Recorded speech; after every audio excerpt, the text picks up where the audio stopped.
are the only team in the NFL that the Patriots have not beaten since the start of the 2008 calendar year. I had to check that. And Jason Pierre-Paul isn't backing down to the perfect Patriots. He said this: they're undefeated, but they'll have to come through here. We'll get to the quarterback. I'm sure of it. I know I will. You don't know. He might have an off game. He might be sick. You don't know. Anything can happen. I hope he's sick. That would be better for us. Stephen A., was this smart to say by one JPP? Well, you want to hype yourself up as much as you possibly can because the Patriots are running roughshod over the entire league right now. We understand this. You look at the New York Giants, they've got the 19th ranked defense. They're 31st against the pass, and it's primarily because of their inability to get to the pass rusher. If you're JPP, what you're doing is reminiscing about when the Giants beat the Patriots in the Super Bowl a few years back, not just once, but twice. You're recognizing how you did that by getting to Tom Brady and making him tap dance in that pocket like the late, great Gregory Hines, God rest his soul. I don't think this Giants defense is capable of it, but I don't think that JPP's comments were nearly as incendiary as some people might be trying to portray it to be. Because he did say, I hope he gets sick. That would help us. You never know. You know, he might have a bad day, something like that. He wasn't sitting there saying, we're better than him. We're gonna humble him. We're going to do this, that, and the other. He's saying that, you know what? Anything could happen on any given day. Let's hope he gets sick. Let's hope he's not himself. Let's hope he has an off day. So you're recognizing and appreciating the greatness of Tom Brady. Why not completely diminishing the hopes of the franchise that you play for? I can respect it. I understand where it comes from, where it's coming from. It will amount to nothing as far as I'm concerned because I give the Giants a little of a chance to win this particular game, even though this is one of the three potential losses that I think the Patriots could have. The Giants to a lesser degree, definitively on November 29th against the Denver Broncos, and quite possibly on December 27th against the New York Jets. I give the Giants the lesser chance of Denver and the Jets, but I did have one of those three games on my list that the Patriots could lose since they're coming to MetLife Stadium. They're going to be on the road, and they're playing against a Giants team that's capable of putting up points. I don't think they're going to win this game, but I don't blame JPP for saying what he said. I don't find it to be that incendiary or unwise. He's basically praying for a miracle, and he's saying, I believe it's possible. I can't knock him for that. I'll go you one better. I thought it was smart for him to say it. I would have encouraged him to say it if I were a teammate or a coach. And I'm now speaking to true blue Giants fan Molly and Steelers Giants fan, Giants fan Stephen A. He's like 50-50. But I'm here to tell both of you, by the day, I get more scared about this game as a Brady fan. I'm not so much a Patriots fan as I am a Tom Brady fan. I'm starting not to love Tom Brady's chances in this game because I feel like the Giants are in the Patriots' heads. I feel like Eli is in Brady's head.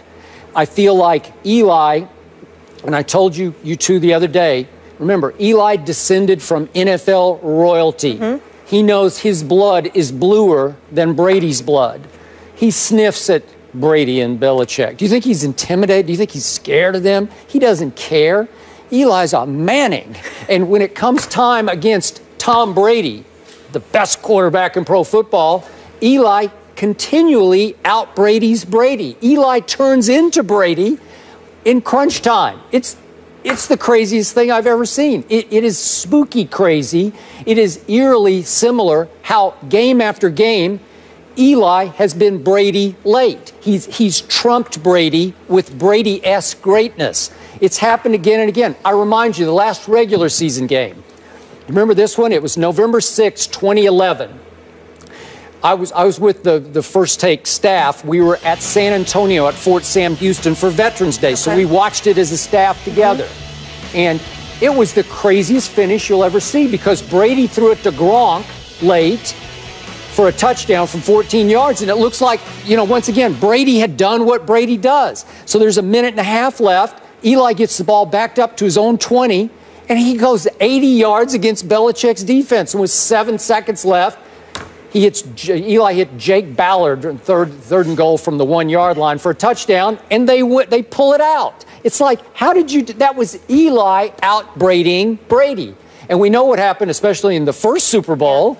Tom Brady went down with a couple of minutes left, hit Randy Moss for the touchdown. It's 14-10, New England. It's like, that's what Brady does. And then we know, I don't even want to get into how Eli did it, but he did it. I got to give it to him. And he finally hit Plaxico for the game-winning touchdown. So why shouldn't JPP say this? Because he's speaking from a position of strength. And again, to your point, Stephen A., obviously the Giants' defense right now, and Molly, it's not nearly what it was in either of the Super Bowls, especially the first Super Bowl. Definitely it's just not. Okay? But somehow, let's say Brady puts up 38 on Sunday, okay? 38. Now, it's at the Giants. Watch Eli put up 39. I mean, he's capable. He is capable with his weapons. You know, obviously, Odell and Randall. I'm not doing anything here. I'm just telling you the truth. Is this your manipulation trying to jinx us? And is that where your mind is going? I'm telling you the truth. Yes, it is. You know the Patriots are going to win. I don't know. We can't trust that. I don't know that. He's trying to jinx me, right? Hey, I know some of the best Patriots fans in this country, and I've been communicating with them this week. They are scared of this game because in the past they haven't been afraid of Eli, and all of a sudden they're saying, maybe Eli's got their number. Maybe it's a hex. It's some Eli jinx where he goes out there and says, what will go wrong for them will go wrong. What can go wrong will go wrong. And for me, what can go right will go right. Do I not have history on your side? You do, but the Giants aren't that good this year. Oh, they're just not that good. But Eli, I got to tell you, Eli's been pretty great this year.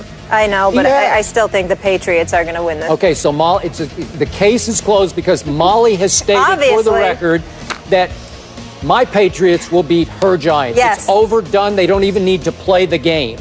That's where we are. Yeah. Okay, good. And America knows too. Let's cancel the game and just give the Patriots another W. Good. Whatever. At least you know I'm not that biased. I don't always just pick with my heart. Well, I'm a rational woman. I'm speaking with my heart because the facts scream. Did Molly just say she was a rational woman? Is that what she just said? Yes. Miss Connecticut? Yes. You know, rooting for the Giants and showing no objectivity whatsoever when she's talking about her favorite teams. Did she just sit there and say that? Yes. I'm just wondering. Yeah. I'm just saying. Skip, is that what you heard? That's what I heard. Is that what you heard? Yeah. Okay. We're all clear on it. All right. All right, let's move on. Yes. Jeff Van Gundy makes some critical comments about Dallas fans. You love Mollywood, Stephen A. Take a trip. Find out what he had to say about DeAndre Jordan and Greg Hardy when we come